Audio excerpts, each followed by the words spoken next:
Aquí arriba se ha de anotar el día de mi muerte, mes y año. Suplico, por amor de Dios y de su purísima madre, a mis hermanas las religiosas que son, y en lo que adelante fueren, me encomienden a Dios, que he sido y soy la peor que ha habido. A todas pido perdón por amor a Dios y de su madre, yo la peor del mundo. Buenos días y bienvenidos a su programa Literatura, Arte y más, donde la vida se convierte en literatura, la literatura en arte y el arte trasciende en el tiempo, donde exploraremos la vida de una de las escritoras más influyentes de la historia mexicana, su vida y su obra. Yo soy Noemí Montero y hoy nos sumergiremos en el mundo de Sor Juana Inés de la Cruz, la 10ª musa. Para entender mejor la obra de Sor Juana Inés de la Cruz deberíamos saber su contexto. ¿Quién fue Sor Juana Inés de la Cruz? Comencemos por decir que debemos situarnos en el siglo XVII, un contexto o una época de cambios culturales y religiosos que influyó, claro, la vida y la obra de esta autora.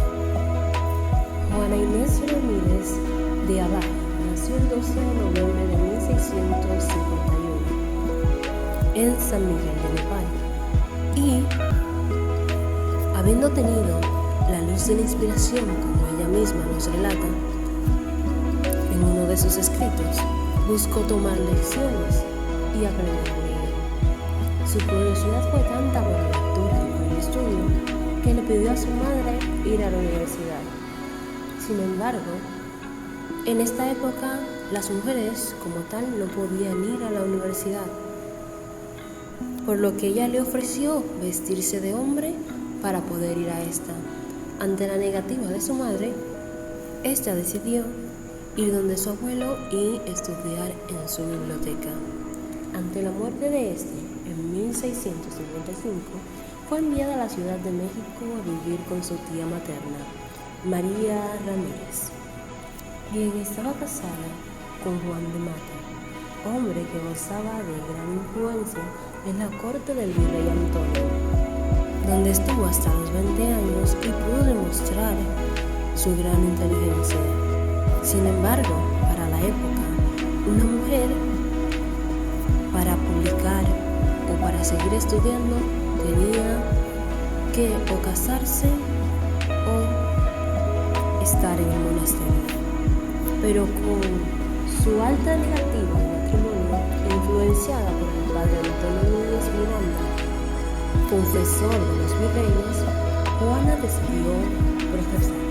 Tomó la elección que a su parecer era lo menos despreciado y lo más decente posible. Esto debido a que, contrario al matrimonio, la vida conventual le aseguraba no tener ocupación obligatoria, no tener que embarazarse y la libertad del estudio. El rumor de la comunidad que impidiese el sosegado silencio de poder estudiar y adentrarse en sus libros. Por eso nos dice la Biblioteca de México que ingresó en primera instancia al convento Carmelitas, descalzas, en agosto de 1667 y fue acompañada por los virreyes. Sin embargo, abandonó el convento poco después. Quizás, no se está seguro, por la rigidez de las reglas del mismo, y finalmente decidió ingresar a la orden de las Jerónimas, tomando los hábitos en febrero de 1669. En la soledad de este convento se dedicó al estudio y a profundizar en este, que consideraba como su descanso. En todos los relatos que leía, lo leía por sí mismo, porque ella amaba las letras. La llevó este amor a estudiar diversas materias, sin tener para alguna particular inclinación, sino todas en general. Esto es lo que consideramos amor a la literatura. Sin embargo, su meta de estudio era la teología, considerado que para llevarlo a cabo era necesario primero subir los escalones de la ciencia y las artes humanas. Estudió los clásicos griegos y romanos, así como la lógica, la retórica, la física, la música, la geometría, arquitectura, historia y derecho. Su carácter era afable y por eso se ganó el afecto de las hermanas del convento. Aunque su búsqueda de la distancia y la soledad estaba ahí, su rebeldía hacia las reglas establecidas estaba ahí. Pero no podía escapar de todo del convento y de la convivencia del mismo, por lo que se impuso de disciplina no entrar en la celda a menos que se le obligase a ello la obediencia o la caridad, para no robar tiempo al estudio, tomando de vez en cuando un día, a fin de no tomar o que no la tomaran por áspera, retirada e ingrata, al no merecido cariño de sus carísimas hermanas. Por esto, atendió diligentemente sus obligaciones entre los monjes del convento, mientras recibía su obra. Fue ampliamente reconocida como escritora, aunque ella misma declaró en su respuesta a Sofía de la Cruz que siempre escribió por encargo. ¿Pero qué escribió Sor Juana Inés de la Cruz? Sor Juana Inés de la Cruz escribió obras de teatro, como Los empeños de una casa, en 1683, y El amor es más laberinto, en 1689. También actos sacramentales como El divino Narciso, en 1689, y abundante poesía. Preparó villancicos para las catedrales de México, Puebla y Oaxaca. Y en 1680, con la llegada de la Nueva España de Tomás Antonio de Cerda y Aragón, conde de Paredes y marqués de la Laguna, Sor Juana redactó el Arco Triunfal, que preparó la Catedral de México para recibir al gobernante. Por esto, en el Neptuno alegórico aludía a las virtudes del gobernante, relacionándolo con el dios Neptuno, idealizando en esta la figura, el ideal político de un príncipe católico, sabio, prudente, poderoso y justiciero. Por su gran lírica al escribir, parte de su obra fue reunida y publicada en Madrid en 1689 con el título de Inundación de Castellana. Sin embargo, su poema más importante, Primeros Sueños, fue publicado en 1692. Sor Juana fue apadrinada y tuvo una relación muy cercana de respeto y admiración con los reyes, cortesanos, escritores y nobles. Además, armó una magnífica biblioteca que llegó a contar con 4.000 volúmenes. En 1690 se publicó la Carta Atenagórica, en la que hizo una crítica al sermón jesuita portugués Antonio Vieira, y años después apareció en Madrid una obra autobiográfica, La respuesta de Sor Juana de la Cruz. Ya hacia 1693 dejó de escribir y se dedicó más a los oficios religiosos, situación que no había sido convenientemente explicada por los biógrafos. Esto porque en 1695 una pandemia azotó con particular fuerza el convento de San Jerónimo. Se dice que 10 religiosas se enfermaron y apenas sobrevivió una, por lo que Sor Juana se dedicó sin fatiga al cuidado de sus hermanas enfermas. Se contagió y murió el 17 de abril del mismo año. Esta, la doncella del Verbo, según Jesús Joel Peña Espinosa, se encontró con tensión, según el autor, y esta tensión de sus escritos o del género en el que escribía generó distintivos, una controversia interna en la San Jerónimo, que no radicó entre su pasión por el saber y su inexpugnable fe de ninguna forma. Sin embargo, no se adaptó ella a la perspectiva propia de su época, o de los sabios de esta, quienes estudiaban fenómenos del universo para comprender mejor a Dios, principio científico que resulta incomprensible a muchas mentes de estos tiempos. A partir de los documentos propios de la religiosa, como su correspondencia a sus escritos literarios y filosóficos, la opinión del mundo se celebró con una erudita de esa clase, de sus talentos. Era una mujer libre que disfrutaba de ejercer su libertad a plenitud, sumando actos políticos que fueron construyendo la historia de su vida.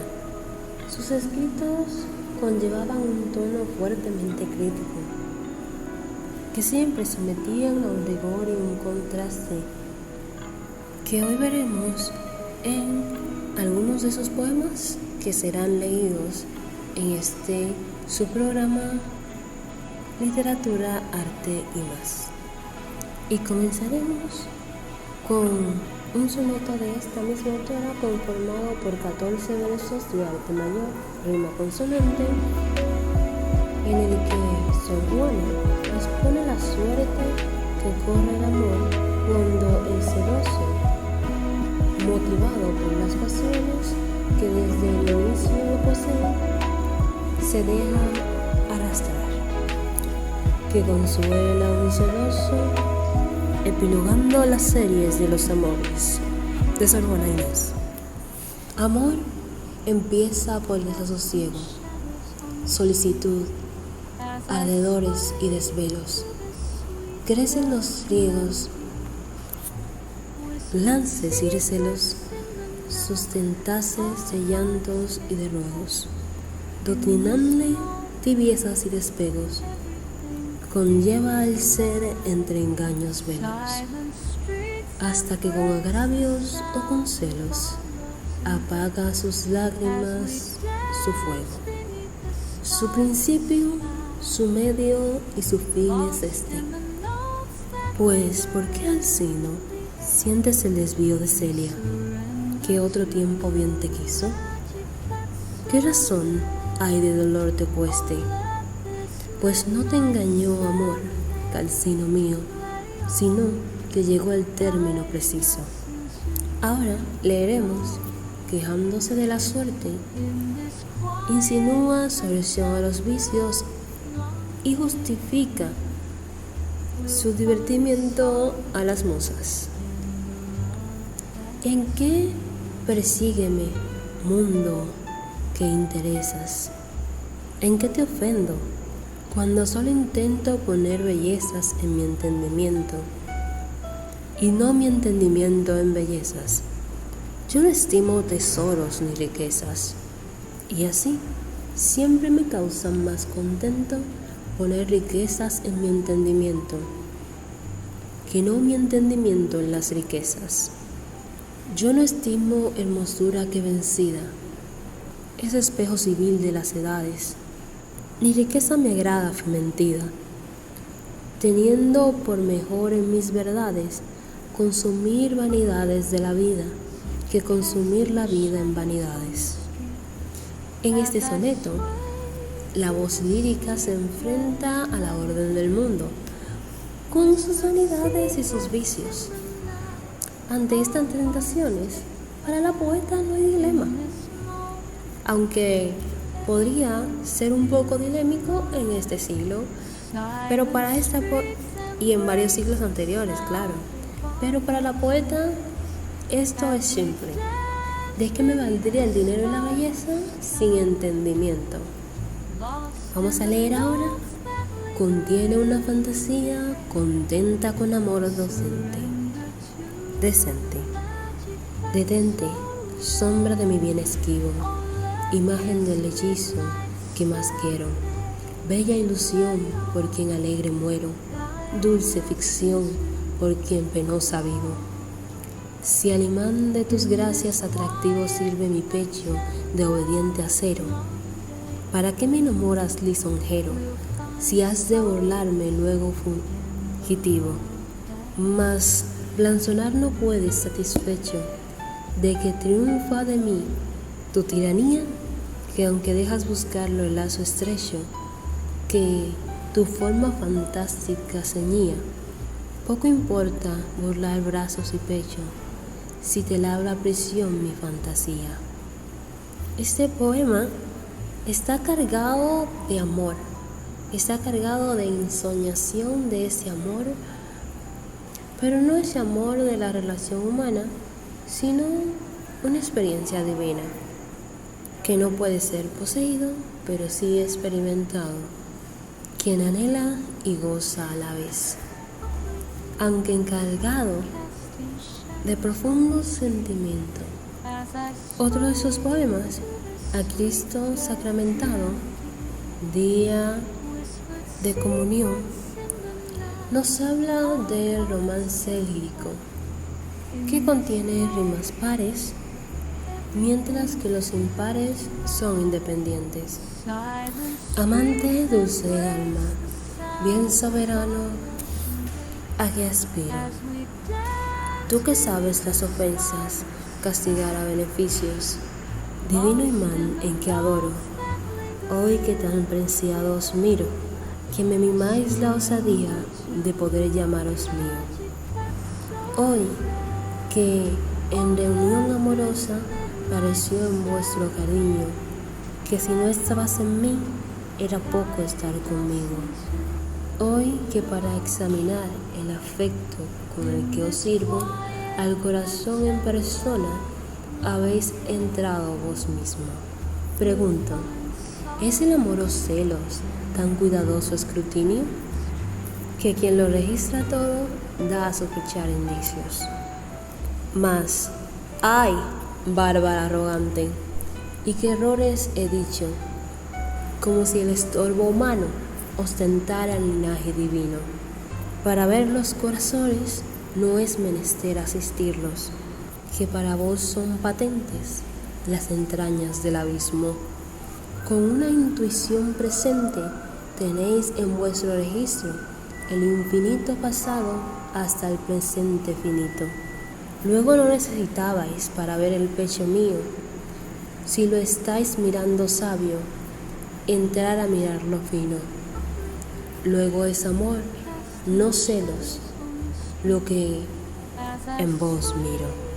Como fuimos viendo en todos estos sonetos, el romance o el amor divino está presente, pero sobre todo esa idea de romance divino, que dignifica y justifica la existencia en sí mismo. Pero no más o no menos completos que este, tenemos el siguiente poema que se titula Al ingrato que me deja, busco amante. Al ingrato que me deja, busco amante. Al amante que me sigue, dejo ingrata. Constante adoro a quien mi amor maltrata. Maltrato a quien mi amor busca constante. Al que trato de amor, hallo diamante, y soy diamante al que de amor me trata. Triunfante quiero ver al que me mata y mato al que me quiere ver triunfante. Si a este apego padece mi deseo, si ruego a aquel mi pundonor enojo, de estravos modos infeliz me veo, pero yo por mejor partido escojo de quien no quiero, ser violento empleo que de quien no me quiere vil despojo. En este poema o en este soneto, la temática es algo distinta. Sigue hablándonos de amor, pero ya no el amor divino, sino de lo que amamos y nos desprecian, la ley de la vida. A quien buscamos es quien más nos repudia, y a quien nosotros repudiamos sin conocerlo, a veces es el que más nos aprecia. Un tanto lo que pasa con el amor de un hijo que busca el amor de su madre, pero no nota que es amado por otra persona que sí lo está cuidando y que lo cuidó durante todo el proceso de su vida. O una madre que cuida a su hijo, pero este no le presta atención y no la quiere. Sin embargo, no solo en esa clase de amor podemos profundizar en este poema de Sor Juana Inés de la Cruz, sino que es un poema para reflexionar, así como todos los anteriores. Pero, yendo al siguiente poema, tenemos este amoroso tormento. Este amoroso tormento que en mi corazón se ve, sé lo que siento y no sé la causa del por qué lo siento. Siento una gran agonía por lograr un devaneo que empieza como deseo y para en la melancolía. Y cuando con más interesa mi infeliz estado lloro, sé que estoy triste e ignoro la causa de mi tristeza. Siento un anhelo tirano por la ocupación a que aspiro. Y yo, cuando cerca la miro, yo misma parto la mano, porque si acaso se ofrece, después de tanto desvelo, la desazón el recelo, o el susto la desvanece. Y si alguna vez el susto ha sido tal posesión, cualquiera leve ocasión me malogra todo el gusto. Siendo mal de mí mismo bien, con recelo temor, y me obliga el mismo amor tal vez a mostrar desdén. En este poema se retrata sus sentimientos hacia el amor divino, hacia Dios, y pone manifiesto sobre todo un sentimiento irracional y sus consecuencias, la razón mediante todos los sentimientos. Ahora, por último, pero no menos importante, se va a leer Hombres necios que acusáis a la mujer sin razón. Hombres necios que acusáis a la mujer sin razón, sin ver que sois la ocasión del mismo que la culpáis. Si con ansia sin igual solicitáis su desdén, ¿por qué queréis que obren bien si la incitáis al mal? Combatís su resiliencia y luego, con gravedad, decid que fue liviandad lo que hizo la diligencia. Parecer quiere el menudo de vuestro parecer loco, el niño que pone el coco y luego le tiene miedo. Queréis, con presunción necia, hallar la que buscáis, para pretendida Thais y en posición Lucrecia. ¿Qué humor puede ser más raro que aquel, falto de consejo, él mismo empeña el espejo y siente que no esté claro? Con el favor y desdén tenéis condición igual, quejaros. Si os tratáis mal, burlados. Si os quieren bien, siempre tan necios andáis que, con desigual nivel, a una culpáis por cruel y a otra por fácil culpáis. Pues ¿cómo ha de estar templada la que vuestro amor pretende? Si la que es grata ofende y la que es frágil enfada. Mas, entre enfado y pena que vuestro gusto refiere, bien haya la que no os quiere, y quejaos enhorabuena. Dan vuestras amantes penas a las libertades alas, y después de hacerlas malas, queréis hallarlas muy buenas. ¿Cuál mayor culpa ha tenido en la pasión errada, la que cae derrogada o la que ruega o el que ruega decaído? ¿O cuál es más de culpar, aunque cualquiera mal haga, la que peca por la paga o el que paga por pecar? Pues, ¿para qué os espantáis de la culpa que tenéis? Queredlas tal cual las hacéis, o hacedla cual las buscáis. Dejad de solicitar, y después, con más razón, acusaréis la aflicción de la que os fuere a rogar. Bien con muchas armas fundado, que alivia vuestra arrogancia, pues en promesa, en instancia, juntáis al diablo carne y mundo. Este poema, uno de los más reconocidos de Sor Juana Inés, es un hito para la revolución femenina y revela varias verdades de lo que se veía, se ve y se seguirá viendo en la historia. Esperemos que no, pero la sociedad nos indica que sí.